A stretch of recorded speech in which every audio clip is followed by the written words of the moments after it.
खुलुमबाय आं उदांस्रि मुसाहारि सानजा गहपुर दुलाराय बाथौ गौथुमनि खुंगा 33थि बोसोरारि सावरायमा जथुमनि दिनै जोबथा सान एबा जोबथा हाबाफारि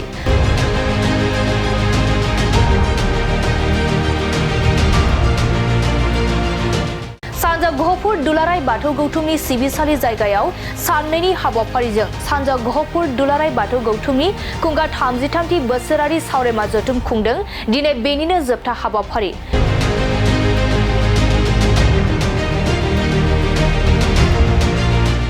दिनैनि बे जोबथा हाबाफारियाव गेवलामेल हाबाफारि लानाय जायो बे गेवलामेल हाबाफारियाव बेखेवगिरि महरै बिटिसिनि इएम प्रेस मोसाहारि बिथाङा बाहागो लायो लोगोसे गाहाय आलासि महरै दुलाराय बाथौ गौथुम मिरुनि सबाराम बसुमतारी बिथाङा बाहागो लायो आलासि महरै बर'नि मुंदांखा फावखुंगुर फैलाजे बरगयारी बिथांखौ लाइमोन आरो माइनाव बिथांमोनखौ बोसोन होनायनि मुङाव हांख्रायनाय जादों लोगोसे बाथौ धोरोमनि गासै अनसायगिरि बिथांमोना बे गेवलामेल हाबाफारियाव बाहागो लायो सानजा गहपुर दुलाराय बाथौ गौथुमनि खुंगा 33थि बोसोरारि सावरायमा जथुमनि गेवलामेल हाबाफारियाव बिटिसिनि इएम प्रेस मोसाहारि बिथाङा बाहागो लानानै गामि थालांनायखौ सोसननायनि खामानिया सोलिगासिनो होनना खौरां बिजोङाव बुंथियो आरो सिमुलगुरि हालामनि माखासे बर' गामिफोरखौबो सोसनगोन होनना बुङो आरो गहपुरनि माखासे जौगालु खामानिखौ मावफुंगोन होनना खोथा होयो लोगोसे फैलाजे बरगयारी बिथाङा फरायसाफोरा माबोरै फरायनांगौ आरो समाजाव लाइमोन बिथांमोना माबोरै बिहोमा होनांगौ बेनि सायाव गुवारै बिबुंथि होयो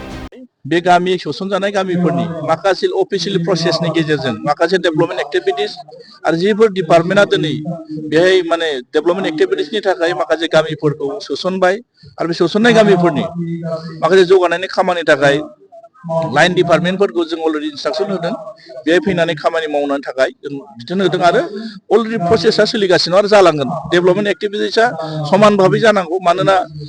बाजेट जिथु एबारसो जागोन जोंहा बिटिसि गभर्नमेन्ट हिसाबै जों बिपिएफ बा सरकार दानाया जोंहा प्रथम बाजेट जों एबारसो मोनगोन थांनाय गभर्नमेन्टनि जिथु थालांनाय माखासे आद्रा खामानिफोरखौ जों दिनै मावगासिनो दं नैबे मार्च आरो एप्रिलाव जा गोदान बाजेट जागोन 2026 आरो 27नि गोदान बाजेटआव बे गामिफोराव जिथु हाबसनबाय जिथु माखासे बाजेटआव बेहाय सोसनजागोन आरो अब्लासो जों माखासे जौगानाय खामानिखौ मावनो हागोन लखिमपुरनि रायजो राजाफोरा माने सोंबाय थादों आरो जोंनि गामिनि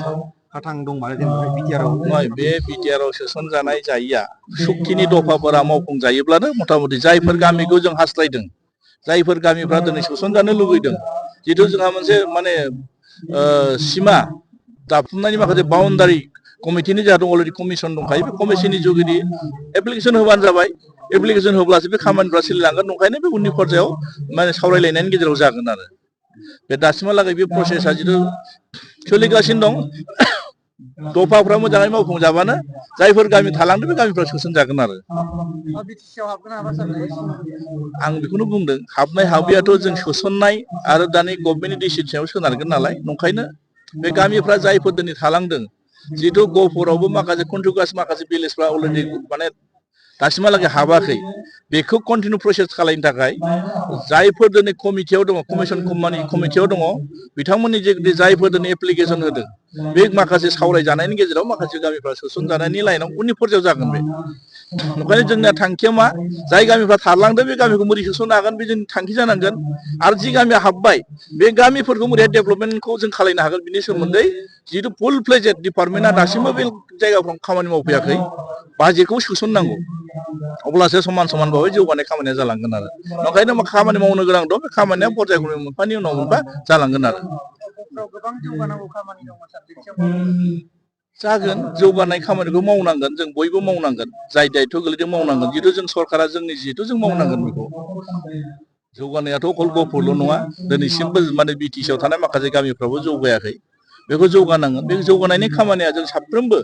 दायथ' गोनां व्यक्तिफोरनि सायाव सोनारजोब्बाय ओंखायनो बेखौ जों गहपुरखौबो मोरैहाय जौगानायनि खामानियाव जों मोरैहाय इनभल्भ खालामनो हायो बेखौ जों दायथ' लानांगोन आरो ओंखायनो बे खामानिखौ नोजोर होनानै खामानि मावदों थेंक इउ